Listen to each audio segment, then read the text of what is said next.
দারুল উলুম দেওবন্দ হলো সেই প্রতিষ্ঠান, মাদার ইলম। এই দারুল উলুম দেওবন্দ থেকে ব্রিটিশ বিরোধী আন্দোলনের অগ্রসেনানী মাহমুদুল হাসান দেওবন্দি, হুসাইন আহমদ মাদানী রহমতুল্লাহ আলাই এর মতো যেমন সূর্য সন্তান জন্ম লাভ করেছে, তৈরি হয়েছে, ঠিক তেমনি করে রাজনৈতিক ময়দানে হযরত জাফর আহমদ উসমানী, হযরত হুসাইন আহমদ মাদানী, হযরত আতহার আলী সহ অসংখ্য আলেম উলামা ভূমিকা রেখেছে, যারা দারুল উলুম দেওবন্দ থেকে তৈরি।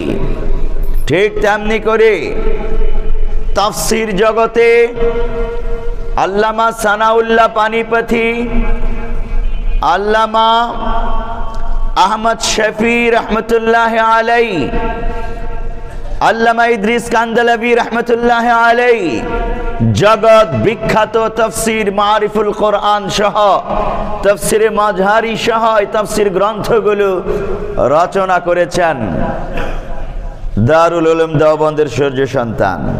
ঠিক তেমনি করে ফিকহ, উচ্চতর আইন বিষয়ে অসংখ্য গ্রন্থ রচনা করেছেন, ভূমিকা রেখেছেন আল্লামা মুফতি শফি রহমতুল্লাহ আলাই সহ অসংখ্য মুফতিয়ানে কেরাম।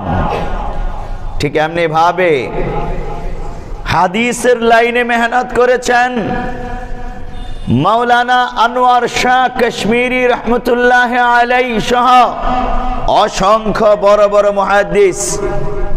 তাসাউফ লাইনে মেহনত করেছেন মাওলানা আশরাফ আলী থানভী রহমতুল্লাহ আলাই, মাওলানা রশিদ আহমদ গঙ্গহি রহমতুল্লাহ আলাই সহ অসংখ্য আলেম উলামা বাইআতের মাধ্যমে তাজকিয়া এর ময়দানে তারা মেহনত করেছেন সমাজ পরিবর্তনে, ব্যক্তি পরিবর্তনে। দাওয়াত ও তাবলীগের ময়দানে মেহনত করেছেন দারুল উলুম দেওবন্দেরই আরেকজন সূর্য সন্তান মাওলানা ইলিয়াস রহমতুল্লাহ আলাই।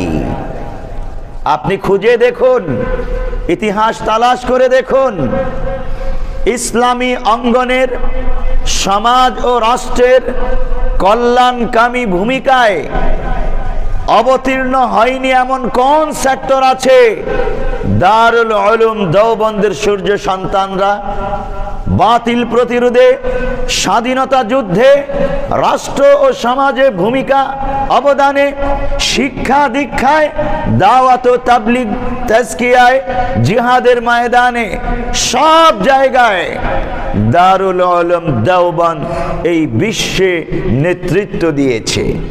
শুধু উপমহাদেশ নয়, সমগ্র বিশ্বে নেতৃত্ব দিয়েছে। আলহামদুলিল্লাহ, আমরা ভাগ্যবান। অসংখ্য মাদারেসে কওমিয়া দারুল উলুম দেওবন্দের শাখা বাংলাদেশে আছে এবং সেই সূর্য সন্তান উলামায়ে কেরামদের মাধ্যমেই বিশ্ব ইজতেমার দাওয়াত ও তাবলীগ পরিচালিত হচ্ছে। আলহামদুলিল্লাহ, আল্লাহ তাআলা যেন এটাকে সফল করে তোলেন বলি আমিন।